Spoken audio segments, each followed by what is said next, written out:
কদিন আগে ইরানে দেখবেন একটা মেয়ে যখন আপনার রাস্তায় এসেছিল, তার হেজাব যথার্থ ছিল না, তখন তাকে যখন পেটাতে শুরু করে তখন তার শরীর থেকে সে সমস্ত কাপড় খুলে ফেলেছিল।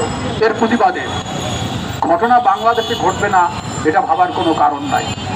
আপনারা নারীদের যেভাবে হেনস্থা করছেন এই ঘটনাগুলি ঘটবে, এটা মাথায় রাখতে হবে। আর শ্রমিকদের তো আপনারা অবহেলা করছেন।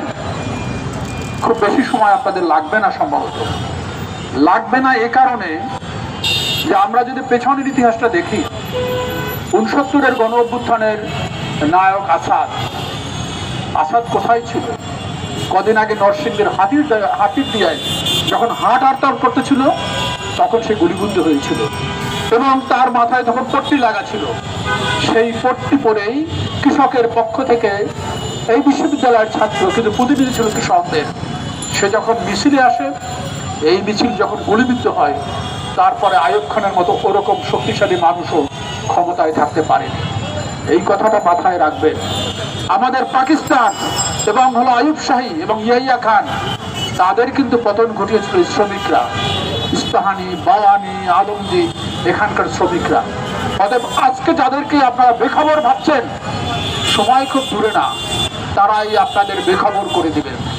একটু আগে যে রিক্সা আসলাম, রিক্সাওয়ালা মামা বলতেছিলেন যে খুব বিক্ষুব্ধ, কারণটা হলো আগে যে টাকা পেত এখন সে টাকা পায় না। এটা একটু ভাবুন, তাদের কথাটা শুনুন। তারা যদি না খেতে পায়, আমাদের কিন্তু তারা খেতে দিবে না। খুব বেশি সময় কিন্তু লাগবে না। আপনার এখানে মনে করুন যে আপনার জুলাই মাসের ১ তারিখে যখন ছেলেমেয়েরা নেমেছিল, কেউ বিশেষ পাত্তা দেয় নাই।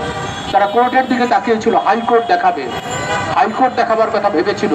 যেমন করে আমাদের তত্ত্বাবধায়ক সরকারের ক্ষেত্রে তারা হাইকোর্ট দেখিয়েছিল, ভেবেছিল ছাত্রছাত্রীদেরও তারা হাইকোর্ট দেখাবে। তারা কিন্তু হাইকোর্ট দেখতে যায়নি। অতএব আমি আমার বক্তব্য বাড়াবো না।